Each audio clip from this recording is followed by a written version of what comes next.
Amis internautes, n'oubliez pas de liker, de vous abonner et de cliquer sur la note de notification pour ne rien rater. Bonsoir à toutes et à tous. Ce lundi 2 mars 2026, l'actualité nationale et internationale est marquée par des échéances politiques majeures, des décisions stratégiques et des faits de société qui engagent l'avenir. Entre calendrier électoral, défis sécuritaires, actions de développement et actualités judiciaires, les autorités et institutions poursuivent leur mission pour renforcer la gouvernance et la stabilité. Bienvenue dans le Grand Zoom, votre rendez-vous pour décrypter l'actualité béninoise, africaine et internationale. Au sommaire de cette édition, traque des fugitifs du 7 décembre, une récompense de 20 millions de francs CFA offerte pour la capture de Pascal Tigri et ses complices. Présidentielle 2026, le calendrier électoral dévoilé par la Sénat. Justice, Criette, le TikToker Alain Kemet libéré sous convocation. Son procès fixé au 6 avril 2026. Tout de suite, le développement de ces titres dans le Grand Zoom. Sécurité, traque des fugitifs du 7 décembre, une récompense de 20 millions de francs CFA offerte pour la capture de Pascal Tigri et ses complices. La traque s'intensifie contre les auteurs présumés de la tentative de coup d'État du 7 décembre 2025. La police républicaine a officiellement offert une récompense de 20 millions de francs CFA pour toute information permettant l'arrestation du lieutenant-colonel Pascal Tigri et de 8 de ses complices toujours en fuite. Montant de la récompense 20 millions de francs CFA avec une possibilité de révision à la hausse en cas de capture effective. Les personnes recherchées sont le lieutenant-colonel Pascal Tigri et 8 autres individus accusés d'avoir orchestré la mutinerie. Présidentielle 2026 au Bénin, le calendrier électoral dévoilé par la Sénat. La Commission électorale nationale autonome Sénat a rendu public le calendrier électoral pour l'élection présidentielle d'avril 2026. Date clé, la campagne officielle pour le premier tour débutera le 27 mars et s'achèvera le 10 avril 2026. Scrutin, le dimanche 12 avril, plus de 7 millions de Béninois sont appelés aux urnes pour choisir leur futur président. Les duos en lice, Romuald Wadagne et Mariam Tchabi Talata, représentent la mouvance présidentielle. Paul Hunkwe et Judekal Hunwanou sont les candidats de l'opposition. Calendrier des résultats. Les résultats provisoires du premier tour seront proclamés le 14 avril. En cas de second tour, la campagne se déroulera du 27 avril au 8 mai avec un nouveau scrutin prévu le 10 mai et des résultats provisoires annoncés le 12 mai. Information des électeurs. Les listes électorales sont affichées dans les centres de vote depuis le 27 février. Travaux d'entretien de la SB2E, plusieurs localités privées d'électricité ce mardi 3 mars. La Société béninoise d'énergie électrique SB2E annonce des perturbations de la fourniture d'électricité sur l'ensemble du territoire national ce mardi 3 mars 2026. Zones concernées, ces interruptions sont programmées entre 10h et 15h ou 11h à 15h selon les zones dans plusieurs directions régionales. Départements impactés, Alibori, Monokufo, Atlantique, ainsi que des localités du Borgou, des collines, du Zou et du plateau. Nature des travaux, ces coupures sont liées à des opérations d'entretien du réseau électrique. Recommandations, la SBE invite les populations concernées à prendre toutes leurs dispositions tout en rappelant que le réseau doit être considéré comme étant sous tension. Pacte civilo-militaire dans les DKP, l'opération Mirador mise sur l'eau et l'éducation pour une sécurité durable. Dans le cadre de l'opération Mirador déployée dans la région de l'Atakora, les forces armées béninoises ont procédé le vendredi 27 février 2026 à la remise officielle d'infrastructures sociales aux populations de plusieurs localités des communes de Kwandé, Kérou et Penko. Infrastructures hydrauliques, des forages équipés de pompes solaires de 1500 watts ont été inaugurés dans les villages de Makuru, Nyekine et Beke. Infrastructures éducatives, un module de 3 salles de classe entièrement équipé de plus de 400 tables bancs a été offert au CG1 de Penko.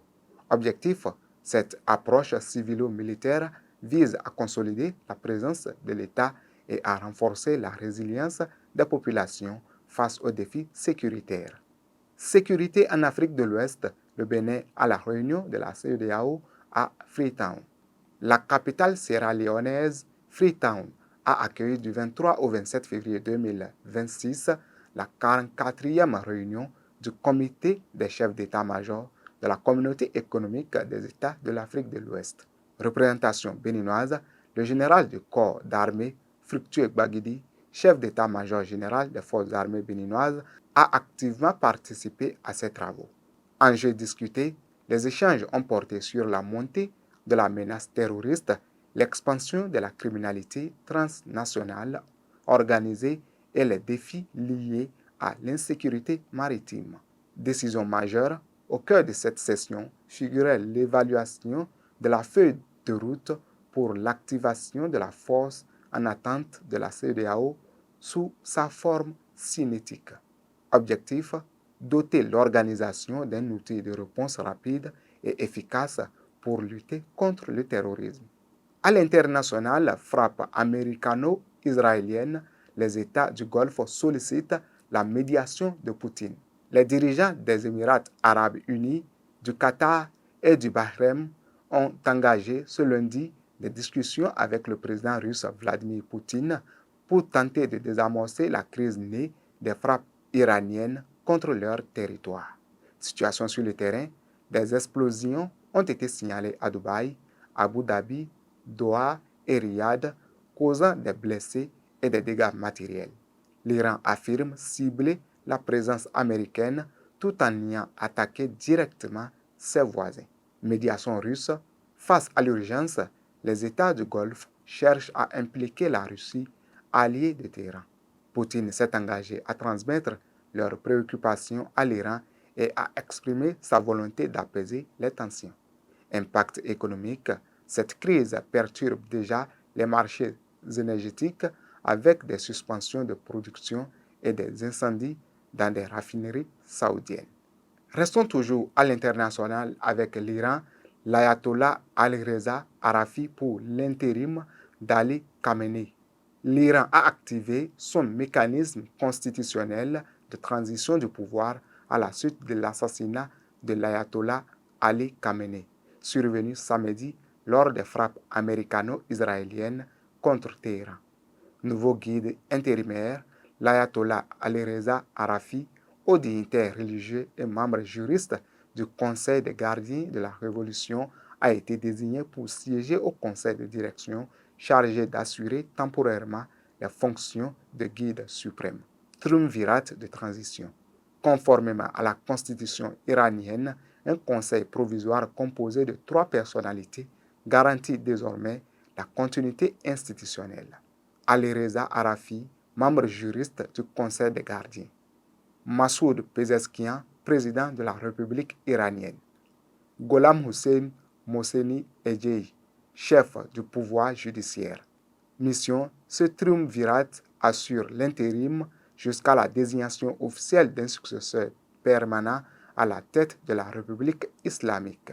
Cette transition intervient dans un climat de forte tension régionale alors que Téhéran a lancé des frappes de représailles contre plusieurs pays voisins abritant des bases américaines et Israël en réponse à l'offensive meurtrière de samedi qui a décimé une partie des hauts responsables iraniens. Justice dans cette session d'information avec la criette, le TikToker Alain Kenneth, libéré sous convocation, son procès fixé au 6 avril 2026. Le TikToker béninois Alain Kenneth Adjanoun a recouvré sa liberté ce lundi 2 mars 2026 après sa présentation au procureur spécial près la Cour de répression des infractions économiques et du terrorisme CRIET. Décision judiciaire, à l'issue de son audition, le magistrat a décidé de le placer sous convocation pour la suite de la procédure. Son procès est fixé au 6 avril 2026. Chef d'accusation, il est poursuivi pour harcèlement par le biais de moyens électroniques et diffamation. Élément favorable, selon l'avocat des plaignants, Les excuses présentées par le mis en cause auraient joué en sa faveur. Les plaignants sont Jessica Glele, alias Mama Dilara, et Herman. Rappel des faits, Alain Kenneth avait été interpellé le 22 février par le commissariat de Godomé, présenté au procureur d'Abomey Calavi le 27 février avant que son dossier ne soit transféré à la Criette. Les informations sportives dans cette session d'information Révolution dans le football. Nouvelle règle arbitrale dès la Coupe du Monde 2026. Réunie à l'occasion de la 140e Assemblée générale annuelle, l'IFAB International Football Association Board a validé une série de réformes destinées à fluidifier le jeu et à réduire les interruptions.